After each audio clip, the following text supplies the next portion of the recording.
मैं एक होटल में नौकरी करती थी। उस होटल के मालिक की नज़र बिल्कुल भी ठीक नहीं थी। वो अक्सर मुझसे ऐसे काम बताता रहता जिससे कि मैं उसके आसपास ही भटकती रहूं, और वो मुझे बिना वजह बार बार अपने कमरे में बुलाता रहता था। एक रात उसने मुझे बहुत ही ज़रूरी काम से अपने बंगले पर बुलाया। मैंने मना किया तो वो मुझे धमकाने लगा कि मुझे नौकरी से निकाल देगा। मजबूरी में मैं उसके घर पहुंची। उसने मुझे अपने कमरे में आने का हुक्म सुनाया, और मैं जैसे ही कमरे के अंदर पहुंची तो सामने का नज़ारा देखकर मैं दंग रह गई, क्योंकि पूरा कमरा ऐसे सजा था जैसे किसी की सुहाग रात हो। अभी मैं हक्की बक्की खड़ी ही थी कि तभी मेरी नज़र होटल मालिक पर पड़ी, और मेरे पैरों तले से ज़मीन निकल गई, क्योंकि उस वक्त उसने सिर्फ तौलिया। अभी मैं एक टेबल पर ऑर्डर सर्व कर ही रही थी कि तभी मैनेजर ने मुझे अपने पास बुला लिया। वो मुझसे कहने लगा कि आज टेबल नंबर 10 का टेबल पहले से ही बुक है। उसमें एक स्पेशल गेस्ट आ रहे हैं, इसलिए तुम अच्छे से तैयार हो जाओ। मैनेजर की तरफ मैं हैरत से देखने लगी, क्योंकि मैं पिछले 6 महीने से यहाँ काम कर रही हूँ, पर आज तक मैनेजर ने कभी भी मुझे यूँ गेस्ट के लिए तैयार होने को नहीं कहा था। मैंने कहा, ठीक है सर, मैं अपना मेकअप दोबारा कर लेती हूँ। मैनेजर ने कहा, आधे घंटे में गेस्ट आने वाले हैं, और ये टेबल तुम्हें आज खुद ही सर्व करनी है। तुम संभाल लोगी ना? मैंने कहा, जी सर, मैं संभाल लूँगी। काम करने का मेरा लगभग 2 साल का तजुर्बा है, क्योंकि यहाँ से पहले भी मैं एक रेस्टोरेंट में काम कर चुकी हूँ। मैं अब तक तरह तरह के कस्टमर्स हैंडल कर चुकी हूँ। मैं इस रेस्टोरेंट कम बार में एक वेट्रेस का काम करती हूँ, और अभी मैं एक स्टूडेंट हूँ। यूनिवर्सिटी में मैं पढ़ रही हूँ और वहीं के हॉस्टल में भी रहती हूँ। अपना घर चलाने के लिए मुझे यहाँ पर काम करना पड़ता है। मेरी पढ़ाई का खर्चा इतना है कि मेरी गरीब माँ इसका खर्चा नहीं उठा पाती। वो गांव में रहती है, और मैं पिछले 2 साल से यहाँ उनसे दूर शहर में अकेले रह रही हूँ। 2 साल से मुझे अपनी माँ के पास जाने का मौका भी नहीं मिला है, क्योंकि इस काम में बिल्कुल भी छुट्टी नहीं है। जबकि यूनिवर्सिटी शनिवार और रविवार को बंद रहती है, और जब छुट्टियाँ पड़ती हैं, कोई फेस्टिवल होता है, तब भी बंद रहती है। लेकिन मैं तो पूरे दिन रेस्टोरेंट में रहती हूँ। इस रेस्टोरेंट की खास बात यह है कि ये शहर से थोड़ा सा बाहर है। जो भी कस्टमर यहाँ आते हैं वो काफ़ी अच्छी टिप देकर जाते हैं। लेकिन बुरी बात यह है कि कई बार ऐसे कस्टमर आते हैं जो कि शराब के नशे में डूबे होते हैं।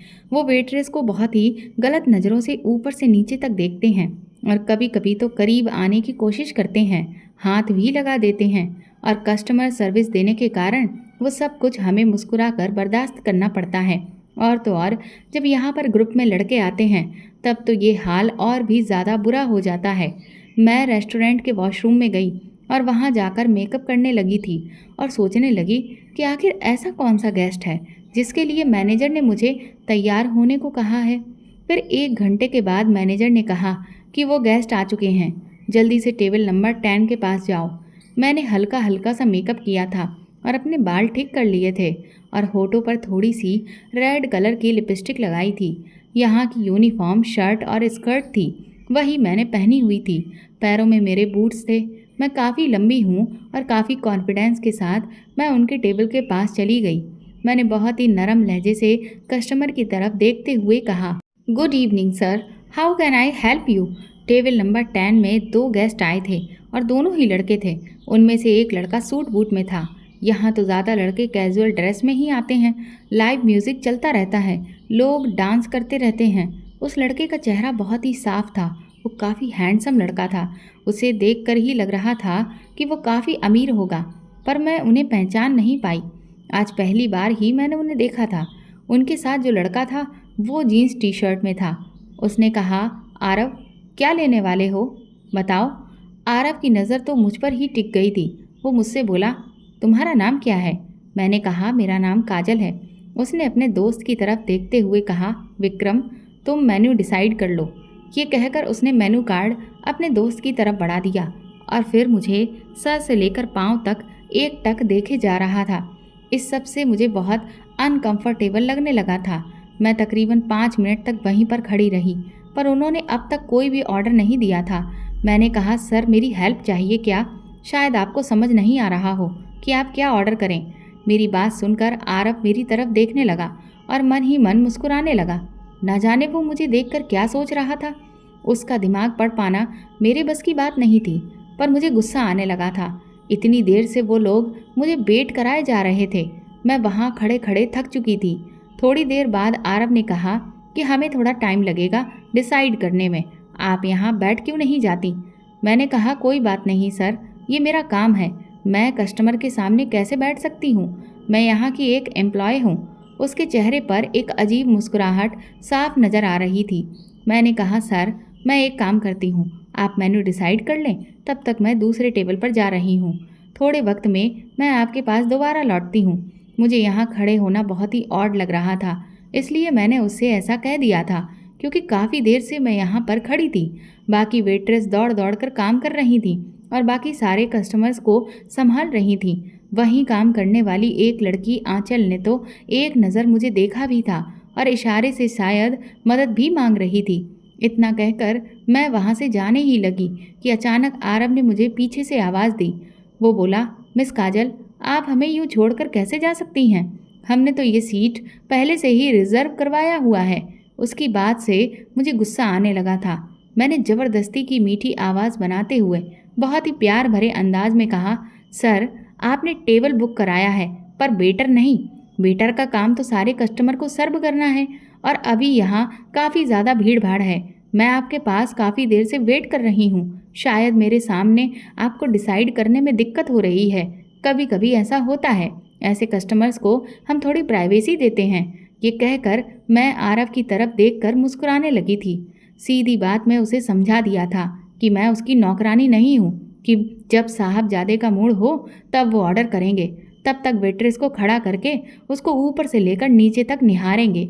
मेरी बात सुनकर आरव ने अपनी आंखें छोटी छोटी कर लीं और कहने लगा, अपने मैनेजर को बुलाओ। एक पल के लिए मैं थोड़ी सी घबरा गई। अगर मैनेजर को वो मेरी शिकायत कर देता तो मेरी जॉब जा सकती है। मैंने कहा कि आपको कोई इशू है तो आप मुझे बता सकते हैं सर। आरव ने कहा, नहीं, मुझे तुम्हारे मैनेजर से ही बात करनी है। ये कहकर वो उठ खड़ा हुआ। काफ़ी कॉन्फिडेंस के साथ वो मैनेजर के पास जा ही रहा था कि मैं पीछे पीछे जाने लगी और जल्दबाजी में बिना कुछ सोचे समझे मैंने आरव का हाथ पकड़ लिया। मैं काफ़ी घबरा गई थी कि वो मेरी शिकायत ना लगा दे मैनेजर को। मुझे उम्मीद थी वो मेरी शिकायत लगाएगा तो मेरी नौकरी भी जा सकती है। उसका हाथ पकड़कर मैंने कहा, मिस्टर आरव, आप 2 मिनट मेरी बात सुन लीजिए। ऐसा कहकर मैं उसे रेस्ट रूम एरिया में लेकर आ गई थी। मैंने कहा, सर देखिए, मैं यूनिवर्सिटी की स्टूडेंट हूँ। ये काम करके मैं अपनी पढ़ाई का खर्च चलाती हूँ। अगर आपने मेरी शिकायत की तो मेरी नौकरी खतरे में पड़ जाएगी। प्लीज़ आप मैनेजर से कुछ भी ना कहें। ऐसा कहकर मैं उसकी तरफ एक उम्मीद भरी निगाहों से देखने लगी थी। उसके चेहरे पर एक मुस्कुराहट आ गई। वो कहने लगा, तुम बहुत क्यूट हो। फिर मुस्कुराता हुआ वो वहाँ से जाने लगा। डर के मारे मेरी हालत बहुत ख़राब थी। वो सीधा जाकर अपनी सीट पर बैठ गया था। अपने दोस्त के साथ ना जाने वो क्या बातें कर रहा था। मैं घबराई हुई थी। उसके टेबल पर आकर मैं वापस खड़ी हो गई। अब उसके फ्रेंड विक्रम ने मुझसे कुछ ड्रिंक्स मंगवाई और मैंने राहत की सांस ली। बार में जाकर उनके लिए उनकी पसंदीदा ड्रिंक्स का इंतजाम मैं करवाने लगी थी। थोड़ी देर के बाद उसे लेकर मैं उनके पास आ गई। उसने मुझे कुछ स्नैक्स लाने को भी कह दिया।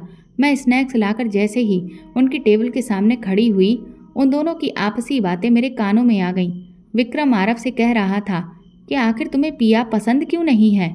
इतने अमीर घराने की लड़की है, खूबसूरत है, पढ़ी लिखी है, और फिर तुम्हें क्या चाहिए? एक लड़की में जितनी खूबियाँ होनी चाहिए वो सब पिया में है। विक्रम की इस बात पर आरव ने झल्लाकर उससे कहा, तुम समझती क्यों नहीं? मुझे पिया इसलिए नहीं पसंद क्योंकि इससे आगे वो बोलने वाला था कि तभी उसकी नज़र मुझ पर पड़ गई।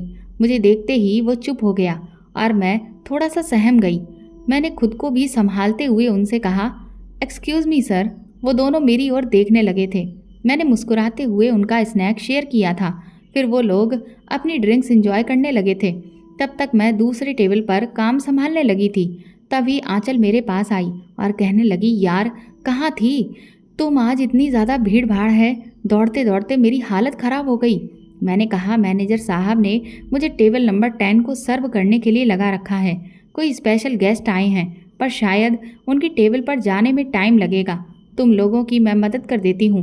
बीच बीच में मैं आरव की टेबल में जाकर उनके बारे में भी पता लगा ले रही थी। आज दौड़ते भागते मेरी हालत भी बहुत खराब हो गई थी। आरव ने इशारे से मुझे बुला लिया और बिल लाने को कहा। मैं बिल लेकर उनके टेबल पर आ गई। बिल पेमेंट करने के बाद उन्होंने मुझे 10,000 रुपये का टिप दिया। ये देखकर मुझे बहुत ही बड़ा झटका लगा था।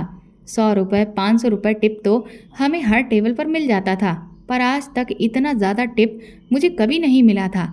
आरव कहने लगा, तुमने काफ़ी अच्छा सर्व किया है। थैंक यू मिस काजल। मैंने कहा, thank you so much sir.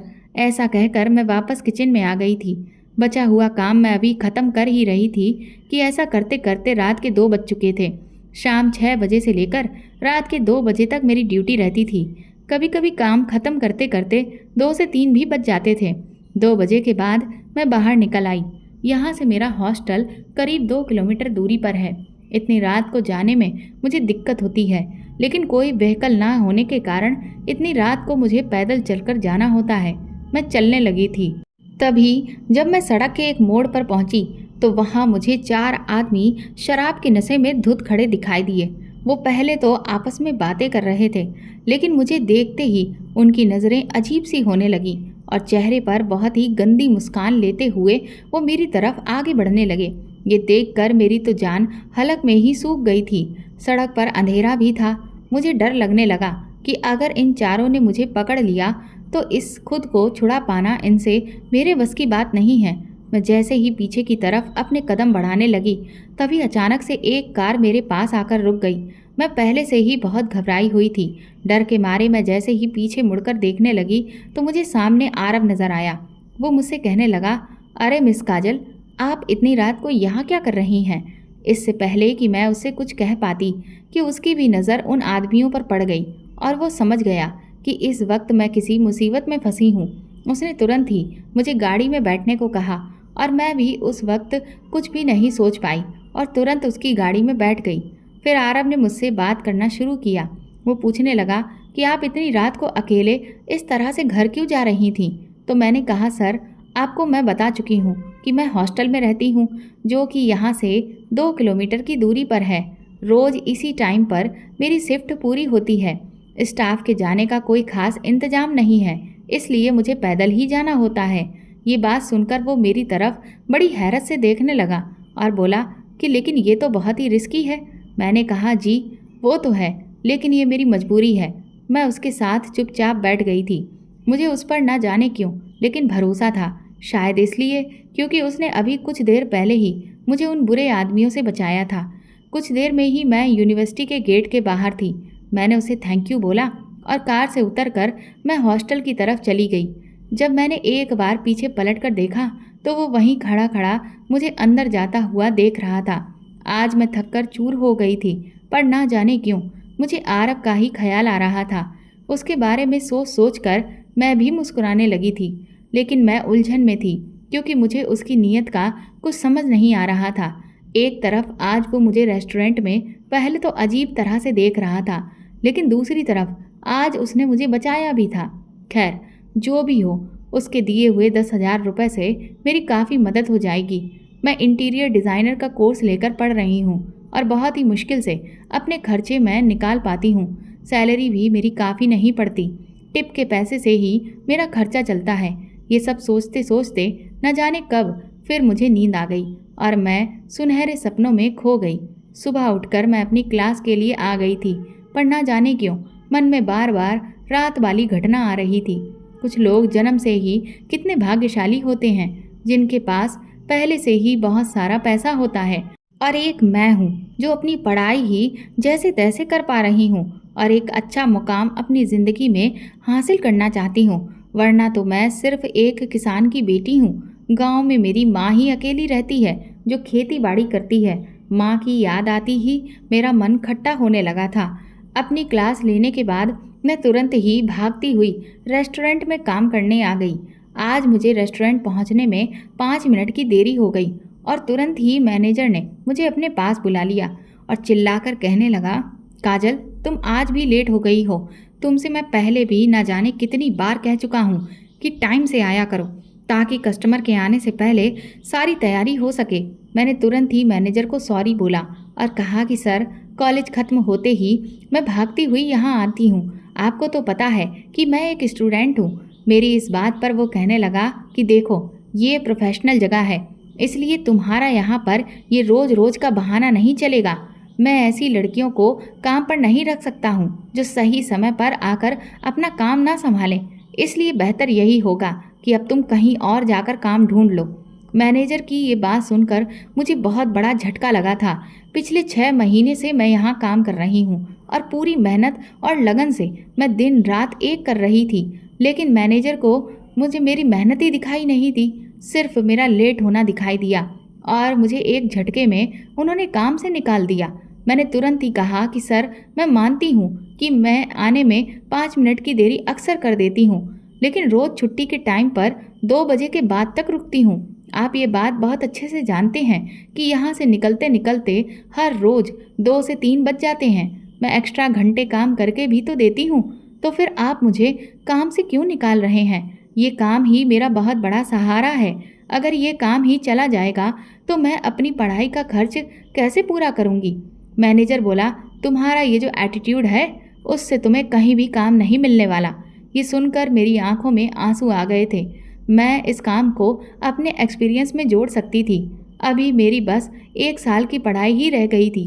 Manager तो अपना फैसला मुझे सुनाकर वहाँ से चला गया। मैं क्या करूँगी? मेरे कुछ भी समझ नहीं आ रहा था। रोते रोते हुए मैं पैदल घर जाने लगी थी कि तभी मेरे पास आंचल का फ़ोन आया। मैंने उसे रोते हुए सब कुछ बता दिया। मैंने कहा कि मैं इस रेस्टोरेंट में पिछले 6 महीने से इतनी मेहनत से काम कर रही थी, लेकिन उस मैनेजर ने मुझे एक झटके में काम से निकाल दिया।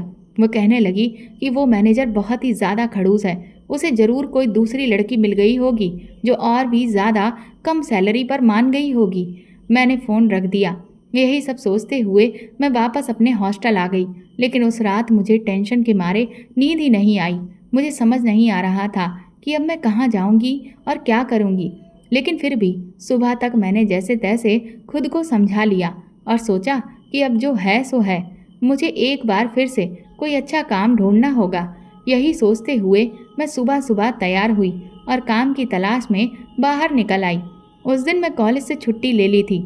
अभी मैं कुछ दूरी पर पहुंची ही थी कि तभी एक 12-13 साल का लड़का मेरे पास दौड़ता हुआ आया और उसने अचानक से एक पैम्पलेट मेरे हाथ में पकड़ा दिया और फिर वो वहाँ से भाग गया। ये देखकर मैं पहले तो हैरान रह गई। फिर मैं जब उस पैम्पलेट को पढ़ने लगी तो वो किसी बहुत ही बड़े होटल एंड रेस्टोरेंट का पैम्पलेट था, जिसमें सेक्रेटरी कम एडवाइज़र की जॉब थी। मुझे लगा कि शायद भगवान ने मुझे ये रास्ता दिखाया है और इसीलिए मुझे इस रास्ते पर चलना चाहिए। मैं तुरंत ही ऊपर वाले का शुक्रिया अदा करने लगी और उस होटल के एड्रेस पर आधे घंटे में मैं पहुंच गई। वहां पहुंचने के बाद मैंने रिसेप्शन पर जाकर इस वैकेंसी के बारे में बात की तो रिसेप्शनिस्ट ने बताया कि इसका इंटरव्यू बस आधे घंटे में ही होने वाला है। ये सुनकर तो घबराहट के मारे मेरा पेट ही खौलने लगा, क्योंकि ये तो बहुत ही कम समय था। ना जाने वो इंटरव्यू में मुझसे क्या पूछेंगे क्या नहीं, लेकिन फिर भी मैंने सोचा कि अगर इस बार मेरे हाथ से ये मौका चला गया तो कहीं ऐसा ना हो कि फिर महीनों मुझे नौकरी के लिए दर दर भटकना पड़े। इसलिए मैंने इंटरव्यू देने का फैसला कर लिया। रिसेप्शनिस्ट ने मुझे वहीं बैठने के लिए बोल दिया। आधा घंटा होने के बाद मुझे होटल के 2nd फ्लोर पर भेज दिया गया। जब मैं उस कैबिन में पहुंची तो वहां पर जो बॉस बैठे थे वो काफ़ी नरम स्वभाव के लग रहे थे। उन्होंने मेरा इंटरव्यू इतने अच्छे तरीके से लिया कि मेरा पूरा डर ही निकल गया और जब उन्होंने मुझसे मेरी सैलरी बताई तो मैं खुशी से झूम उठी, क्योंकि मुझे अब तक की अपनी पिछली नौकरियों में मुश्किल से 30,000 की सैलरी ही मिल रही थी, लेकिन यहाँ मुझे दोहरा काम करना था, पर सैलरी भी मेरी 80,000 रुपये थी। अचानक से इतनी ज़्यादा पैसे बढ़ जाने से मेरी खुशी का तो कोई ठिकाना ही नहीं था। मैंने तुरंत ही खुशी खुशी उनकी सारी टर्म्स एंड कंडीशंस पर हामी भर दी और उनके होटल के एग्रीमेंट पर भी साइन कर दिया। मुझे इस बात की भी खुशी थी कि कम से कम इस जगह का बॉस मेरे पिछले मालिकों की तरह खड़ूस और मतलबी तो नहीं है, वरना एक खड़ूस इंसान की सेक्रेटरी अगर मुझे बनना पड़ता तब तो मेरे लिए और भी ज़्यादा मुश्किल हो जाता। उसके साथ ही साथ अच्छी बात ये भी थी कि मुझे रहने के लिए इस होटल में ही रूम भी दिया गया था, जिससे मेरा हॉस्टल के रूम का जो खर्चा था वो भी पूरी तरह से बच रहा था। कुछ ही देर में मेरा ज्वाइनिंग लेटर भी मेरे हाथ में आ गया। अभी मैं अपनी खुशी मना ही रही थी कि तभी अचानक मेरे बॉस अपनी कुर्सी से खड़े हुए और सामने की तरफ देखकर कहने लगे, गुड मॉर्निंग सर। मैं थोड़ा सा हैरान रह गई कि ये तो यहाँ के बॉस हैं, फिर ये किसको गुड मॉर्निंग बोल रहे हैं। मैं जैसे ही पीछे पलटकर देखा तो मेरे पीछे आरव खड़ा हुआ था। उसे देख करके मेरी आंखें फटी की फटी रह गई थी।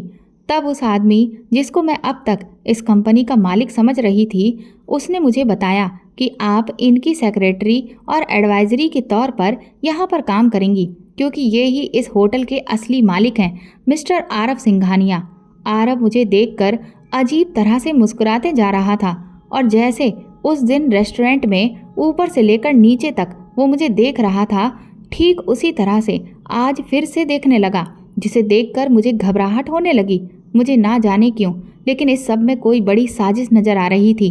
तभी आरव के फ़ोन पर किसी का कॉल आ गया और वो बात करने में बिजी हो गया। मैंने सामने खड़े हुए आदमी से पूछा कि सर आप कौन हैं, तो वो बताने लगा कि मैं तो यहाँ का मैनेजर हूँ। सर ने मुझे ही आज का इंटरव्यू हैंडल करने के लिए कहा था। अभी तक मैं इस नौकरी को लेकर बहुत खुश हो रही थी, लेकिन आरव और उसकी नज़रों को देखकर मुझे घबराहट होने लगी और ऐसा लगने लगा कि मुझे यहाँ नौकरी नहीं करनी चाहिए। इसलिए मैंने तुरंत ही मैनेजर से कहा कि सर माफ़ करिए, लेकिन मैं ये नौकरी नहीं कर सकती। इस पर वो मुझे समझाने लगा कि आप ऐसा क्यों कह रही हैं, ये नौकरी तो आपके लिए किसी गोल्डन चांस से कम नहीं है। आपको नहीं पता आप कितने बड़े बिजनेस टाइकून के होटल चैन की मेंबर बनने जा रही हैं। अगर आपको जानकारी नहीं है तो मैं बता दूं, आरव सिंघानिया इस शहर के ही नहीं बल्कि इंडिया के टॉप 10 बिजनेसमैन में से एक हैं और उनकी इस देश के कई सारी जगहों पर बहुत सारे होटल्स, रेस्टोरेंट और रिजॉर्ट्स की चेन चलती है। आपके पास अगर यहाँ का एक्सपीरियंस होगा तो आपको लाइफ में बहुत ज़्यादा बेनिफिट मिलने वाला है। और सबसे बड़ी बात तो ये है कि अगर आप अच्छा काम करेंगी और हमारे साथ ही जुड़ी रहेंगी तो कुछ ही सालों में आपको लाखों में सैलरी मिलने लगेगी। साथ ही फैसिलिटीज़ भी बाकी जगह से बहुत अच्छी है। मैनेजर की ये बात सुनकर मैं सोच में पड़ गई। तभी आरव मुझसे कहने लगा कि क्यों, यहाँ पर काम करने में क्या बुराई है। पिछली जिन जगहों पर भी काम करती थी वहाँ पर कैसे कैसे बदतमीज़ और शराबी लोग आते थे। क्या उनके बीच काम करना अच्छा लग रहा था? आधी रात को हॉस्टल वापस लौटना और हर वक्त एक डर के साए में रहना, क्या ये सब ज़्यादा पसंद आ रहा था? यहाँ तो तुम्हें कहीं भी आधी रात को बाहर नहीं जाना है, बल्कि रहने के लिए भी तुम्हें यहीं पर रूम दिया जा रहा है और जब भी कॉलेज जाना हो तो उसके लिए व्हीकल की फैसिलिटी भी है। आखिर और तुम्हें क्या चाहिए? आरव की बात सुनकर मैं सन्न रह गई, क्योंकि बात तो वो बिल्कुल सही कह रहा था। अब तक मैं जिन जगहों पर नौकरी कर रही थी वो इज्जत की बिल्कुल भी नहीं लगती थी, लेकिन यहाँ सब कुछ बहुत अच्छा था। पर पता नहीं क्यों आरव की नज़रें कुछ और ही कह रही थीं, जिससे मुझे बार बार ऐसा लग रहा था कि कहीं मैं किसी और भी बड़ी मुसीबत में तो नहीं पड़ने वाली हूँ। इतनी देर में आरव ने मैनेजर को वहाँ से जाने का इशारा कर दिया। वो अचानक से मेरे काफ़ी करीब आ गया और फिर से वही अजीब तरह से मुस्कुराते हुए मुझे देखने लगा, जिससे मैं बुरी तरह से घबरा गई। मैंने तुरंत ही कहा कि माफ़ करिएगा सर, लेकिन मैं ये नौकरी नहीं कर सकती। आरव ने कहा कि अब तुम चाहो तो भी इस नौकरी से पीछा नहीं छुड़ा सकती हो। मैं थोड़ा गुस्से में उससे कहने लगी, ऐसा कुछ भी नहीं है, मैं अभी और इसी वक्त इस काम को छोड़कर यहाँ से जा रही हूँ। आरव ने तुरंत ही पास में रखी हुई फाइल को उठाया और उसके पेज को खोलकर मुझे दिखाया और बोला कि तुमने अभी कुछ देर पहले इन एग्रीमेंट्स पर साइन किया है, जिसमें साफ साफ ये लिखा हुआ है कि अगर 2 साल से पहले तुमने इस काम को बीच में छोड़ा तो तुम्हें हर्जाने के तौर पर 5 करोड़ रुपए मुझे देने होंगे, और अगर तुमने इतने रुपए मुझे वापस नहीं किए तो फिर तुम्हें 10 साल तक की सजा भी हो सकती है। आरव की इस बात ने मेरे पैरों तले की ज़मीन ही निकाल दी थी। मैंने तो खुशी के मारे इन कागज़ों को इतने ध्यान से पढ़ा ही नहीं। मैंने सोचा कि ये तो सिर्फ मेरी ज्वाइनिंग के पेपर्स हैं।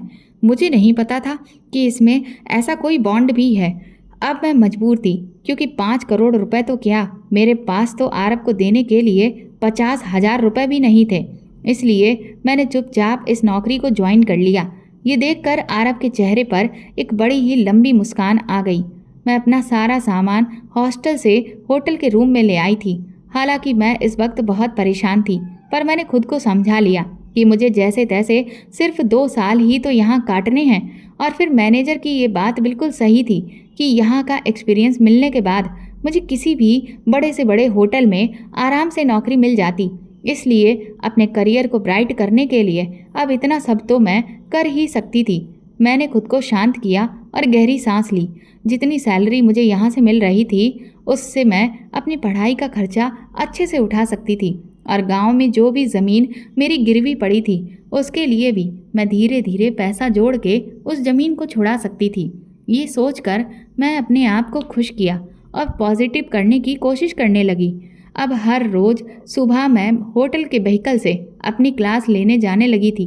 पहले ही दिन जब मैं शाम को कॉलेज से लौटी तो आरव ने मुझे अपने रूम पर बुलाया। जब मैं उसके रूम में पहुंची तो वहां सब कुछ बहुत ही बिखरा पड़ा था। उसने मुझसे कहा कि मैं जल्दी से इस सारे मैस को साफ करूं। ये देखकर मैं दंग रह गई। मैंने आरव से कहा कि सर, मेरा काम यहाँ हाउस कीपिंग का नहीं है। तो आरव ने मुझे चिल्लाते हुए कहा कि तुम मुझे बताओगी कि तुम्हारा काम यहाँ पर क्या है और क्या नहीं है। चुपचाप जो तुमसे कह रहा हूँ वो करो। आरव की बात सुनकर मैं डर गई। ये सब मेरी मजबूरी थी, इसलिए मैं चुपचाप उसका कमरा साफ करना शुरू कर दिया। मेरा डर अब सच साबित हो रहा था। मुझे पहले से ही लग रहा था कि मेरे साथ यहाँ पर बहुत बुरा होने वाला है और वही डर अब सही साबित हो रहा था। धीरे धीरे आगे आरव और भी ना जाने मेरे साथ कैसा सलूक करने वाला था। इसके बाद से आरव जहाँ कहीं भी मीटिंग में जाता तो वो हर जगह मुझे लेकर जाता था। मुझे तो ऐसा लगने लगा था कि जैसे मैं इसकी सेक्रेटरी नहीं हूँ बल्कि उसकी गुलाम हूँ, क्योंकि वो अपना हर छोटे से छोटा और बड़े से बड़ा काम सिर्फ मुझसे ही करवाता था। वो मुझे जलील करने का एक भी मौका नहीं छोड़ता था। लेकिन आखिर वो मेरे साथ ऐसा क्यों कर रहा था, ये मुझे समझ में नहीं आ रहा था। फिर एक दिन जब मैं सुबह सुबह कॉलेज जाने के लिए तैयार होकर अपने रूम से बाहर निकली, तभी अचानक मेरी नज़र एक शख्स पर पड़ी और उसे देखकर मेरे पूरे शरीर में करंट दौड़ गया, क्योंकि वो आदमी तो वही था। उसे देखते ही मेरे दिमाग में हजारों सवाल एक साथ कौंधने लगे कि आखिर ये आदमी यहाँ पर कर क्या रहा है। क्या ये आरव का कोई पहचान वाला है या फिर ये यहाँ पर सिर्फ एक गेस्ट के रूप में होटल में रुकने के लिए आया है। मैं अभी उधर खड़ी हुई ये सोच ही रही थी कि तभी अचानक वो मेरी तरफ पलटा और मैं तुरंत ही छुप गई, क्योंकि मैं उसकी नज़रों के सामने नहीं पड़ सकती थी। मुझे आज भी वो रात याद है जब उसने मेरे साथ, उस रात मेरी हालत बहुत ख़राब हो चुकी थी। मैं तुरंत ही उसकी नज़रों से बचती हुई बाहर निकल आई और गाड़ी में आकर बैठ गई। लेकिन अब मुझे बहुत डर लग रहा था। बार बार मन में अजीब से ख्याल आ रहे थे। मैं यही सोच रही थी कि पता नहीं इसका आरव से कोई रिश्ता है भी या नहीं, और वो इस होटल में आखिर क्यों आया है। एक तरफ मैं वैसे ही आरव की करतूतों से परेशान हो चुकी थी, क्योंकि उसने मुझे अब तक नीचा दिखाने का और तंग करने का एक भी मौका नहीं छोड़ा था। दूसरी तरफ मेरा ये भयानक अतीत भी आज मेरे सामने आकर खड़ा हो गया था और मैं उस लड़के को अब दोबारा से सामना नहीं करना चाहती थी, क्योंकि वो ना जाने एक बार फिर से मेरा क्या हाल करता। खैर, शाम तक जब मैं वापस होटल गई तो वो वहाँ से जा चुका था। अभी मैं अपने रूम में पहुंची ही थी कि तभी आरव का मेरे पास कॉल आया और उसने मुझे तुरंत ही अपने होटल के रूम में बुलाया। जब मैं वहां पहुंची तो वहां का नज़ारा देखकर दंग रह गई। पूरा कमरा ऐसे सजा था जैसे किसी की पहली रात हो। वो अपने कुछ दोस्तों के साथ पार्टी कर रहा था, जिनमें कुछ लड़कियां भी थीं, जिनके कपड़े मुझे बिल्कुल भी पसंद नहीं आ रहे थे। मुझे समझ नहीं आ रहा था कि भला मेरा इस वक्त वहाँ पर क्या काम। लेकिन उसने मुझे वहाँ पर सबको ड्रिंक सर्व करने और सिर्फ खड़े होकर उनका ड्रामा देखने के लिए बुलाया था। उनकी जी हजूरी बजाने के बाद मैं एक साइड कोने में चुपचाप खड़ी हो गई। मुझे उन लोगों से अंदर ही अंदर घिन सी हो रही थी। आरव पर भी मुझे बहुत गुस्सा आ रहा था। मैं यही सोच रही थी कि क्या सारे अमीरजादे ऐसे ही होते हैं। तभी उन लोगों के साथ आई हुई लड़कियों में से एक लड़की मेरे पास आई और मुझसे मेरे बारे में पूछने लगी। मैंने उसे थोड़ा बहुत बताया तो वो मुझे सजेशन देने लगी कि मैं भी आरव को अपने जाल में फंसा लूं, ताकि कम से कम कुछ तो रुपया ऐंठ सकती हूँ।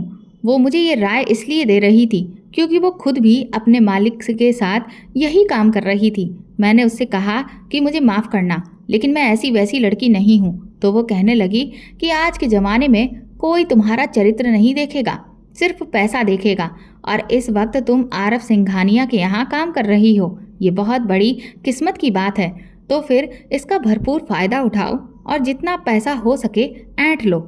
मैंने उसकी कोई बात का जवाब नहीं दिया। पार्टी खत्म हो गई तो उसके बाद मुझे ही वहाँ का सारा सामान समेटना पड़ा। आरव ने जाते हुए मुझे फरमान सुनाया कि कल मैं सुबह तड़के ही तैयार हो जाऊं और कॉलेज से छुट्टी ले लूं, क्योंकि मुझे उसके साथ एक मीटिंग में जाना है। मैंने उससे कुछ भी नहीं कहा और चुपचाप अपने रूम में आकर मैं बुरी तरह से रोने लगी। मैंने इतनी बेइज्जती भरी जिंदगी तो कभी भी नहीं सोची थी जितनी आज मुझे आरव सिंघानिया जीने के लिए मजबूर कर रहा था। मेरी एक बेवकूफ़ी ने मुझे इस हाल में लाकर खड़ा कर दिया था। खैर, जैसे तैसे सुबह हुई और मैं तैयार होकर आरव के साथ निकलने ही वाली थी कि तभी एक बहुत बड़ी बड़ी गाड़ियों का काफिला अचानक ही वहां पर आकर रुका। उनमें से एक बड़ी उम्र का आदमी कार से बाहर निकला। थोड़ी देर में मुझे ये समझ आया कि वो आरव के पापा थे। वो बार बार उससे जिद कर रहे थे कि वो अपने साथ बॉडीगार्ड को लेकर जाए, लेकिन आरव तो इतना घमंडी था कि उसने एक बार भी अपने पापा की कोई बात नहीं सुनी और गुस्से में उसने मुझे गाड़ी में बैठने का इशारा करके तुरंत ही वहां से गाड़ी भगा दी। मुझे अब डर लग रहा था, भला अचानक से ऐसा क्या हो गया कि उसके पापा इतना परेशान थे और वो उसे अपने साथ बॉडीगार्ड ले जाने की बात कर रहे थे। हम तकरीबन 3 घंटे का रास्ता तय कर चुके थे, लेकिन मुझे अभी तक नहीं पता था कि मैं आरव के साथ कहाँ जा रही हूँ, और आरव ने भी एक भी शब्द नहीं बोला था। इसके बाद हम अपनी मंजिल पर पहुंच गए। वहां पर मीटिंग वगैरह सब निपटाते निपटाते शाम हो गई और जब हम वहां से वापस निकले तो काफ़ी रात हो चुकी थी। लेकिन अब तक मेरी और आरव की कोई भी बात नहीं हुई थी, क्योंकि आरव आज बहुत ही ज़्यादा गुस्से में था। अभी कुछ दूरी का सफ़र हमने तय किया ही था कि तभी एक सुनसान रास्ते पर अचानक से हमारी गाड़ी पर किसी ने पत्थर फेंके, जिससे गाड़ी का संतुलन बिगड़ गया और वो एक पेड़ से जाकर टकरा गई और गाड़ी के रुकते ही 5 आदमियों ने आकर हम पर हमला कर दिया। वो सब आरव को बहुत बुरी तरह से मारने लगे। हम दोनों ही उनसे बचने की कोशिश कर रहे थे, लेकिन हम सिर्फ 2 थे और वो 5। उन्होंने आरव को बहुत बुरी तरह से घायल कर दिया था। उसके बहुत जगह से खून निकल रहा था। मैं मदद के लिए चिल्ला रही थी, पर वहाँ आसपास कोई भी नहीं था। चारों तरफ सुनसान जंगल पड़ा था कि तभी अचानक उनमें से एक आदमी ने एक बड़ा सा चाकू निकाल लिया। वो आरव के चाकू मारने ही वाला था कि तभी मुझे याद आया कि मैं अपने पर्स में हमेशा सेफ्टी के लिए अपने पास भी एक चाकू रखती हूँ। मैंने तुरंत ही उस चाकू को निकाला और उस आदमी के हाथ पर वार कर दिया, जिससे उसके हाथ से वो चाकू छूट गया और तभी आरव उन बाकी लोगों से भिड़ गया। लेकिन उनमें से एक मुझ पर टूट पड़ा और वो मेरे साथ गलत हरकत करने की कोशिश करने लगा। खुद को बचाने की खातिर मैं जंगल के अंदर भागती चली जा रही थी, लेकिन वो आदमी मेरा पीछा छोड़ ही नहीं रहा था और फिर एक जगह पर उसने मुझे गिरा दिया और वो जैसे ही मेरी ज़िंदगी खराब करने वाला था कि तभी आरव ने आकर मुझे बचा लिया और उस आदमी को मार मार कर बेहोश कर दिया। हम दोनों काफ़ी दूर तक उस जंगल में इधर उधर भटकते रहे। तब जाकर के कहीं हमें एक छोटी सी झोपड़ी दिखाई दी। जब हम वहां पहुंचे तो वहां पर एक आदमी अकेले रह रहा था। उसने हम दोनों को सहारा दिया और उसने कुछ जड़ी बूटियों से बना हुआ लेप दिया, जो मैंने आरव के जख्मों पर लगाया। आरव को बहुत चोट आई थी, जिस वजह से उसे पूरी रात होश ही नहीं रहा। जब सुबह हुई तब उसकी हालत कुछ ठीक हुई। उसके बाद उसने फ़ोन करके अपने लोगों को बुलाया। उस दिन पहली बार मैं आरव के बंगले पर गई थी। मेरे भी कुछ चोटें आई हुई थी, तो इसलिए आरव का फैमिली डॉक्टर मेरी भी मरहम पट्टी कर रहा था और आरव के पापा उस पर बहुत चिल्ला रहे थे। वो बार बार कह रहे थे कि तुम हर बार जिद करते हो और उसका नतीजा यही होता है। तुमने मेरी बात नहीं मानी और देखो आज क्या से क्या हो गया। अगर आज तुम्हें कुछ हो जाता तो फिर मेरा क्या होता। वो लगातार चिल्लाते रहे, लेकिन आरव ने उनकी किसी भी बात का कोई जवाब नहीं दिया और फिर वो खुद ही थक हार कर वहाँ से चले गए। कुछ देर के बाद सब जब चले गए तो मैं भी वहाँ से उठकर जाने लगी तो आरव ने मेरा हाथ पकड़ लिया और उसने कहा, काजल, मैं अब तक तुम्हारे साथ जो भी कुछ करता आया उसके लिए मैं तुमसे माफ़ी मांगता हूँ। कल रात अगर तुम हिम्मत नहीं दिखाती तो आज मैं जिंदा नहीं होता। मेरी जान बचाने के लिए तुम्हारा शुक्रिया। मुझे तो यकीन ही नहीं हो रहा था कि आरव ने मुझे अपने किए की माफ़ी मांगी। हालांकि मैं अब तक उससे बहुत नाराज़ थी, लेकिन ना जाने क्यों, पर उसने जैसे ही माफ़ी मांगी, मेरी आंखों से आंसू बहने लगे और मेरे दिल में भरा हुआ सारा गुबार अपने आप ही निकल गया। मैंने उससे तो कुछ भी नहीं कहा, लेकिन मैं वापस होटल लौट आई थी। आरव ने खुद ही मुझे कुछ दिन की छुट्टी दे दी थी, जिससे मैं आराम कर सकूं। बाद में मुझे पता चला कि वो हमला आरव के डैड के जो बिजनेस के राइवलरीज थे, उन्होंने करवाया था और इसीलिए उसके डैड उसे बॉडीगार्ड साथ ले जाने के लिए बोल रहे थे। ऐसा लग रहा था कि जैसे मुसीबतें कम होने का नाम ही नहीं ले रही थी। अभी 4 दिन बीते ही थे कि तभी सुबह सुबह ही मेरे पास मेरे गांव के घर में जो पड़ोस में अंकल रहते थे, उन्होंने मुझे फ़ोन करके बताया कि कुछ दबंग लोगों ने मेरी बची हुई ज़मीन पर कब्जा कर लिया है और कल रात भी वो माँ को धमकाने आए थे और आज वो उनसे कागजों पर साइन करवाने आएंगे और उन्होंने साफ कहा है कि अगर माँ ने उनके कागजों को साइन नहीं किया तो वो माँ को नुकसान पहुँचा देंगे। ये सुनकर मेरे होश उड़ चुके थे। मैंने तुरंत ही सारी बात मैनेजर को बताई और छुट्टी लेकर मैं वहाँ से पहली ट्रेन पकड़कर गांव पहुँच गई। जब मैं वहाँ पहुँची तो सच में बहुत सारे आदमी मेरे घर पर ही मौजूद थे। मेरी माँ उनसे अकेले लड़ रही थी। वो लोग बहुत पावरफुल लोग थे, जिस वजह से गांव वाले भी मेरी माँ का साथ नहीं दे रहे थे। मैंने पहले तो उन्हें समझाने की कोशिश की, लेकिन वो लोग कुछ भी समझने को तैयार ही नहीं थे और वो हाथापाई पर उतर आए। उन्होंने मुझे एक जोर का धक्का मारा और जैसे ही उन्होंने मेरी माँ पर हाथ उठाया, ये देखकर मेरी चीख निकल गई। लेकिन इससे पहले कि वो मेरी माँ को हाथ लगाते, तभी अचानक से किसी ने आकर उनका हाथ पकड़ लिया। जब हाथ रोकने वाले शख्स को मैंने देखा तो वो और कोई नहीं बल्कि आरव था। आरव को देखकर मुझे बहुत राहत मिली। आरव अपने साथ हमारे जिले के डीएम, एसपी सभी को लेकर आया था और सच कहूँ तो पैसे में सच में बहुत ताकत होती है। यहीं अगर कोई गरीब होता तो इस मामले को सुलझाने में शायद सालों लग जाते, लेकिन 5 मिनट में ही सारा मामला सुलझ गया और उन लोगों को तुरंत ही जेल भेज दिया गया और ये भी समझा दिया गया कि आज के बाद वो कभी भी मेरे घर की तरफ आंख उठाकर भी देख ना पाएं। कुछ ही देर में सब लोग वहां से चले गए। मैंने आरव से हैरानी से पूछा कि आप यहाँ कैसे आए, तो आरव ने बताया कि उसे मैनेजर ने सब कुछ बता दिया था और इसीलिए वो तुरंत ही यहाँ के लिए निकल पड़ा। उसने मुझसे कहा कि तुम फिक्र मत करो, अब तुम्हें और तुम्हारी माँ को कोई परेशान नहीं करेगा। सिर्फ यही नहीं, आरव ने मेरी जो ज़मीनें गिरवी पड़ी थी उनको भी तुरंत ही खड़े खड़े सारा कर्जा चुकाकर छुड़ा लिया था। मेरी माँ भी बुरी तरह से हैरान थी कि भला ये लड़का कौन है जो हमारी इतनी मदद कर रहा है। मैंने माँ को बताया कि ये मेरे बॉस हैं। मैंने आरव से कहा भी कि आप मुझ पर इतना महंगा एहसान ना करें, क्योंकि इसे चुकाना मेरे बस की बात नहीं है। तो आरव ने कहा कि तुम उसकी फिक्र मत करो, मैं सारे पैसे धीरे धीरे तुम्हारी सैलरी से काटता रहूँगा। मैंने इस बात पर हामी भर दी। आरव ने मुझसे कहा कि तुम अपनी माँ को शहर में ही अपने साथ क्यों नहीं ले चलती हो। तो मैंने उनसे कहा कि माँ को इस घर से बहुत लगाव है, क्योंकि यहाँ उनका पूरा जीवन बीता है। पापा की यादें इस घर से जुड़ी हैं। उन्हें यहाँ के अलावा कहीं भी अच्छा नहीं लगता और मैं उनसे उनकी खुशियाँ छीनना नहीं चाहती। इसीलिए मैंने कभी भी उनसे जिद नहीं की कि वो मेरे साथ शहर चलकर रहें। इसके बाद मैं और आरव वापस लौट आए। आरव को लेकर मेरे मन में अब अजीब सी उलझन पैदा हो गई थी। एक तरफ मुझे लग रहा था कि वो इतना भी बुरा इंसान नहीं है जितना मैंने उसे समझा था, लेकिन मुझे समझ नहीं आ रहा था कि अगर वो इतना बुरा नहीं है तो फिर उसने अब तक मेरे साथ गुलामों के जैसा व्यवहार क्यों किया था। आखिर इस सबके पीछे मकसद क्या था और फिर उस दिन वो शख्स यहाँ पर क्या कर रहा था। मेरे लिए ये सब कुछ एक पहेली के जैसा बनता जा रहा था। लेकिन अब अच्छी बात ये थी कि आरव ने मेरे साथ ठीक से बर्ताव करना शुरू कर दिया था और मुझे सही मायने में जिस काम के लिए वहाँ पर रखा गया था, मुझे वो अब वही जॉब करवा रहा था। धीरे धीरे दिन बीत रहे थे और मेरे मन में आरव के लिए कुछ भावनाएं पैदा होने लगी थीं, लेकिन मैं उन्हें ख़त्म कर देना चाहती थी, क्योंकि ये बात मुझे अच्छे से पता थी कि आरव कभी भी मेरा नहीं हो सकता। और दूसरा, आरव पर अभी भी मुझे पूरी तरह से भरोसा नहीं था, क्योंकि मुझे समझ नहीं आ रहा था कि कहीं ये सब भी वो अच्छा बनने का नाटक तो नहीं कर रहा था। कुछ टाइम के बाद आरव का बर्थडे हुआ तो उसने अपने पूरे स्टाफ को बुलाया। मैं भी शाम को तैयार होकर उसके बंगले पर पहुंची। इतनी शानदार पार्टी मैंने अपनी पूरी ज़िंदगी में कभी भी नहीं देखी थी। वहाँ इतने लोग आए थे जिनकी गिनती भी नहीं थी। उस दिन पहली बार मैंने आरव की मंगेतर को देखा था। वो भी बहुत खूबसूरत थी और बहुत ही हाई फाई लग रही थी।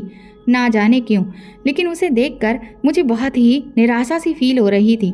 शायद मैं उससे अपने आप की तुलना कर रही थी। तब मुझे ये समझ आ चुका था कि मुझ में और उसमें ज़मीन आसमान का अंतर है। वो मुझसे लाख गुना बेहतर थी। कुछ देर के बाद मुझे वहाँ के माहौल में थोड़ी सी घुटन सी महसूस होने लगी। इसलिए मैं कुछ देर के लिए बाहर आरव के बंगले के गार्डन में आ गई।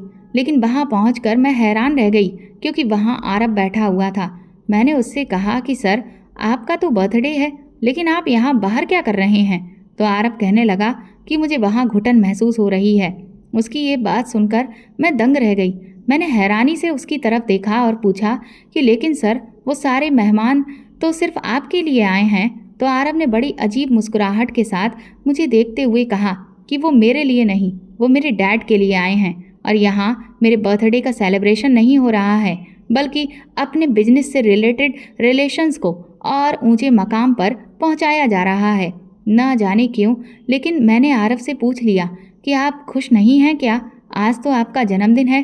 तो आरव कहने लगा कि ये ज़रूरी नहीं है कि हर कोई अपने जन्मदिन पर खुश हो। हाँ, लेकिन एक वक्त था जब मैं अपने जन्मदिन पर बहुत खुश होता था, लेकिन तब मेरी माँ मेरे साथ थी, क्योंकि वो मुझसे सच में बहुत प्यार करती थी और मुझे उनके साथ खुशी मिलती थी। पर अब वो नहीं है और इसीलिए अब खुशियाँ भी नहीं हैं। डैड के पास ना तो मेरे लिए प्यार है, ना वक्त, और पिया भी वैसी ही निकली जिसे सिर्फ पैसे और स्टेटस से प्यार है। न जाने क्यों, लेकिन आरव को उसके जन्मदिन पर इतना उदास देखकर मेरा दिल बहुत दुख रहा था। मैंने उससे कहा कि आप मेरी एक बात मानेंगे? उसने हैरानी से मेरी तरफ देखा। मैंने उससे कहा कि आपकी पार्टी तो काफ़ी बड़ी है, जिसमें बहुत सारा खाना पीना है, तो कुछ खाना आप पैक करवा कर मेरे साथ कहीं चलेंगे? उस वक्त आरव ने मेरी बात एक बार में ही मान ली और उसने मुझसे कोई सवाल भी नहीं किया। ये देखकर मैं भी हैरान थी। कुछ ही देर में मैं एक जगह पर उसे लेकर गई, जिसे देखकर आरव हैरान रह गया।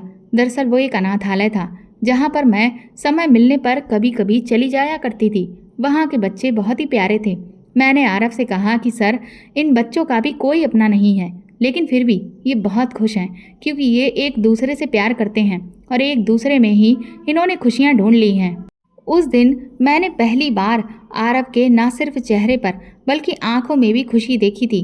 वो उन बच्चों के बीच में पहुंचकर खुद भी बच्चा बन गया था। वो सारे अनाथ बच्चे आरव का साथ पाकर बहुत खुश थे। लगभग आधी रात तक हम सब ने मिलकर खूब सारे गेम्स खेले, जिसमें हमें बहुत मज़ा आया। जब हमारे वहाँ से चलने का वक्त हुआ तो सभी बच्चों ने आरव को घेर लिया और उन्होंने उसका हाथ पकड़कर उससे वादा लिया कि वो उनसे मिलने यहाँ ज़रूर आएगा और उनके साथ ढेर सारे गेम्स खेलेगा। आरव ने भी कहा कि वो उनसे मिलने ज़रूर आएगा। इसके बाद सभी बच्चे चले गए। आरव उस दिन बहुत खुश था। उसने मुझे कई बार थैंक यू बोला। उसने कहा कि तुमने इतने सालों बाद मुझे जो खुशी दी है, उसे मैं शब्दों में बयां नहीं कर सकता। सच में तुमने आज मेरे जन्मदिन को बहुत ही स्पेशल बना दिया। मैंने आरव से कहा कि सर, खुशियाँ बांटने से ही बढ़ती हैं। बस मैं आपको इसीलिए यहाँ पर लेकर आई थी। उस दिन के बाद से मेरे और आरव के बीच में पता नहीं क्या ऐसा हुआ कि उसे मैं जब भी देखती तो मेरे दिल की धड़कन अपने आप बढ़ जाती। मैं उससे दूर भी रहना चाहती थी, लेकिन मैं उसके करीब भी जाना चाहती थी। आखिर ये सब हो क्या रहा था, मुझे समझ ही नहीं आ रहा था। मुझे लगने लगा कि कहीं मैं आरव से प्यार तो नहीं करने लगी हूँ। आरव भी मुझे हर पल अपने साथ साए के जैसे रख रहा था। एक हफ्ते के बाद ही मैंने अपने होटल के स्टाफ में एक उड़ती खबर सुनी कि आरव ने अपनी एंगेजमेंट तोड़ दी है। मैं हैरान थी कि भला उसने ऐसा क्यों किया। उसी रात जब मैं अपने कमरे में थी कि तभी अचानक मेरे रूम का दरवाज़ा बजा। दरवाज़ा खोलते ही जब मैंने सामने आरव को देखा तो मैं दंग रह गई। इतनी रात को वो यहाँ क्या करने आया था? उसे देखकर मैं घबरा गई, पर बिना कुछ कहे अपने आप ही वो मेरे कमरे में आ गया। मुझे डर लगने लगा। मुझे पहले वाला आरव याद आने लगा कि कहीं आज ये मेरे साथ कुछ ऐसा वैसा तो नहीं करेगा। लेकिन उस दिन आरव ने जो किया उसने मेरे होश उड़ा दिए। आरव ने मुझे अपने प्यार का इजहार कर दिया और शादी के लिए कहा। उसके मुंह से ये बात सुनकर मैं तो खुशी से झूम उठी थी। मुझे विश्वास नहीं हो रहा था कि अब तक जो फीलिंग्स मेरे मन में आरव के लिए थीं, वही फीलिंग्स आरव के मन में भी मेरे लिए थी।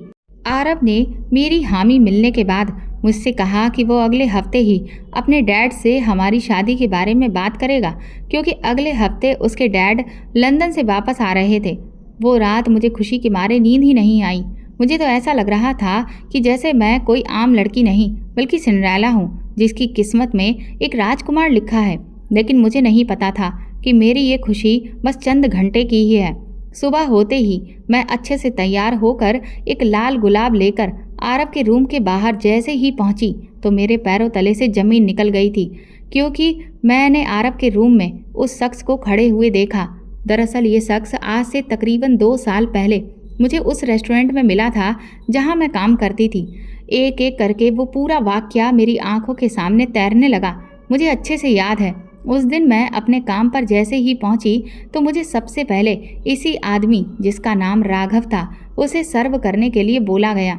मैं जब उसके पास पहुंची तो उसने मुझे ऊपर से लेकर नीचे तक घूरना शुरू कर दिया। मैं जैसे ही पलट कर जाने लगी तो उसने मुझे कहा कि जब तक वो अपनी ड्रिंक खत्म नहीं कर लेता मैं वहीं खड़ी रहूं।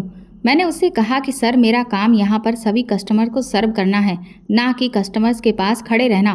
तो उसने अपनी जेब से मोटी गड्डियाँ निकाली और उन्हें टेबल पर पटकते हुए कहा कि अब तुम यहीं खड़ी रहोगी। मुझे उसकी इस हरकत पर गुस्सा आ गया। मैं जैसे ही वहाँ से पलट कर जाने लगी तो उसने मेरा हाथ पकड़ लिया और मुझसे बोला कि मुझे पता है तुम नखरे इसलिए दिखा रही हो ताकि मैं तुम्हारा दाम बढ़ा दूँ। इससे पहले कि मैं उससे कुछ कहती तभी मैनेजर वहाँ आ गया। वो पूछने लगा, सर कोई प्रॉब्लम है? तो राघव ने पूरी गड्डियों को उठाकर मैनेजर के हाथ में रखा और उससे कहा कि अपने इस वेटर से कहो कि जब तक मेरी ड्रिंक ख़त्म नहीं होती वो यहीं खड़ी रहे। मैनेजर ने बिल्कुल वैसा ही किया और मुझे ऑर्डर देकर वो वहाँ से चला गया। अपनी नौकरी की खातिर मैं चुपचाप वहाँ खड़ी हो गई। जब तक ड्रिंक वो पीता रहा तब तक मुझे ऊपर से लेकर नीचे तक वो देखता रहा। मुझे उस वक्त बहुत बुरा लग रहा था। ड्रिंक ख़त्म होने के बाद वो मुझसे कहने लगा कि तुम मुझे बहुत पसंद आई हो। तुम्हें पता है कि मैं एक करोड़पति बाप की इकलौती औलाद हूँ। मेरे पास इतना पैसा है कि तुम पूरी ज़िंदगी ऐश के साथ रह सकती हो। तुम्हारे जैसी खूबसूरत लड़की मैंने आज तक नहीं देखी। मैं तुमसे शादी करना चाहता हूँ। उसकी इस बात पर मुझे गुस्सा आ गया। मैंने कहा कि सर, आपकी ड्रिंक ख़त्म हो चुकी है और मैं यहाँ से जा रही हूँ। इस पर राघव कहने लगा कि जानती हो, मुझसे शादी करोगी तो पूरी लाइफ बन जाएगी। मैं तुम्हें पैसों में तोल दूंगा। मैंने गुस्से से राघव से कहा कि आप अपनी ये बकवास बंद करिए। इस पर वो बोला कि चलो अच्छा ठीक है, शादी ना सही लेकिन कम से कम एक रात तो बिता सकती हो ना। बताओ, तुम्हारी एक रात की कीमत कितनी है? जितना पैसा बोलोगी उतना पैसा मैं तुम्हारे हाथों पर रख दूंगा। उसकी इस बात से मेरा खून खौल उठा और मैंने खींचकर एक तमाचा उसके गाल पर दे मारा, जिससे वो बुरी तरह से खिसिया गया और उसने मुझे धमकी दी कि वो मुझे छोड़ेगा नहीं, वो मुझे मेरी औकात दिखाकर ही रहेगा। मैं उसे बिना कोई जवाब दिए वहाँ से चली आई और बस उसके बाद मुझे नौकरी से निकाल दिया गया। तभी मैं अपने अतीत से बाहर निकल आई। मैंने देखा कि राघव आरव से बोला कि मान गया मैं तुम्हें। तुमने आखिर अपनी शर्त को पूरा करके दिखा दिया और उस 2 टके की लड़की को उसकी औकात भी दिखा दी। तू ही मेरा सच्चा दोस्त है जिसने उस लड़की से मेरा बदला ले लिया। अब बस आज रात का इंतजाम और कर दे ताकि मैं उसकी इज्जत की धज्जियां उड़ाकर अपने बदले की आग को पूरी तरह से ठंडा कर दूं। ये बात सुनकर मेरे पैरों तले से जमीन निकल गई। मुझसे अब 1 मिनट के लिए भी वहां रुका नहीं जा रहा था। मैं तुरंत ही रोती हुई अपने कमरे में आ गई। अब मुझे पूरा खेल समझ आ रहा था कि तभी मेरा फ़ोन बजा। दूसरी तरफ आंचल बोल रही थी। उसने कहा, काजल, आज मुझे एक बहुत बड़ी सच्चाई पता चली है। दरअसल तुम्हें इस मैनेजर ने नहीं निकाला था, बल्कि आरव सिंघानिया ने पैसे देकर तुम्हें इस रेस्टोरेंट से निकलवाया था।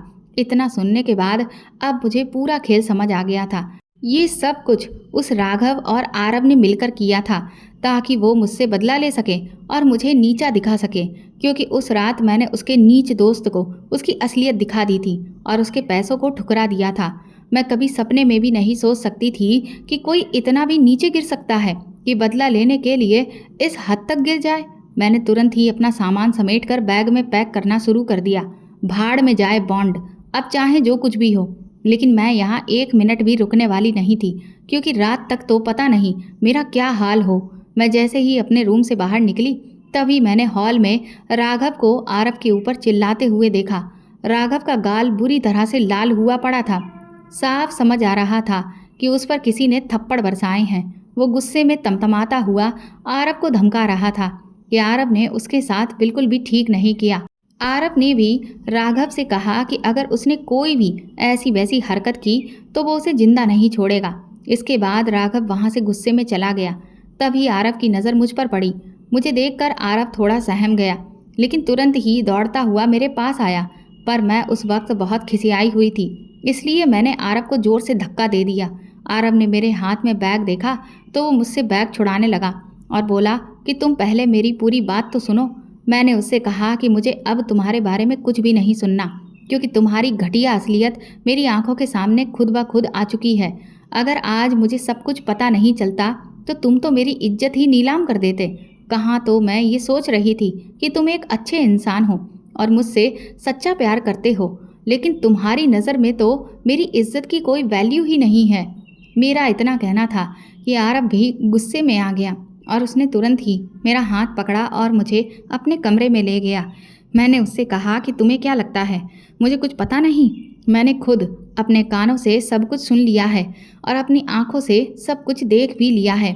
राघव ने जो कुछ भी तुमसे कहा, आरव कहने लगा कि तुमने जो भी सुना आधा ही सुना है। आधी सच्चाई सुनकर तुम यहाँ से भाग गई। इससे पहले कि मैं आरव से कुछ कहती कि तभी विक्रम वहाँ आ गया। वो कहने लगा, काजल, आरव बिल्कुल सच कह रहा है। उस दिन जब राघव ने उस रेस्टोरेंट में तुम्हारे साथ ये हरकत की थी तो उस वक्त हम दोनों भी वहीं थे, लेकिन हमारा एक और फ्रेंड आ रहा था, इसलिए उसे लेने के लिए हम रेस्टोरेंट के बाहर गए हुए थे। जब लौटे तब तक सब कुछ हो चुका था और फिर विक्रम ने आरव से ये शर्त लगाई कि वो तुमसे विक्रम की बेइज्जती का बदला हर हाल में लेकर रहेगा। उस वक्त आरव ने ऐसा किया था, लेकिन जब आरव ने तुम्हें जाना, समझा और तुम्हारे साथ वक्त बिताया तो उसमें बहुत सारे चेंजेस आए और अब वो तुमसे सच में प्यार करने लगा है। इसीलिए जब राघव ने तुम्हारे खिलाफ बोलना शुरू किया तो आरव ने मार मार कर उसकी हालत खराब कर दी। वो तो मैं बीच में आ गया, वरना आज राघव अपनी जान से हाथ धो बैठता। आरव तुरंत ही घुटनों के बल मेरे सामने बैठ गया और हाथ जोड़कर मुझसे माफ़ी मांगने लगा। वो बोला कि उस वक्त मैं जैसा था, पर अब मैं पूरी तरह से बदल चुका हूँ और प्लीज़ मुझे बड़ी मुश्किल से दोबारा कोई प्यार करने वाला मिला है, इसलिए मेरा साथ कभी मत छोड़ना। आरव की आंखों में आंसू थे जो उसकी सच्चाई के गवाह थे। मैंने आरव को माफ़ कर दिया और फिर आरव और मेरी शादी 2 महीने के बाद बहुत ही धूमधाम से हो गई और आज मैं आरव के साथ अपनी एक खुशहाल शादीशुदा ज़िंदगी जी रही हूँ। दोस्तों, आपको ये कहानी कैसी लगी हमें कमेंट करके ज़रूर बताएं और प्लीज़ इस कहानी को ज़्यादा से ज़्यादा शेयर और लाइक करके मेरे चैनल को सपोर्ट करें।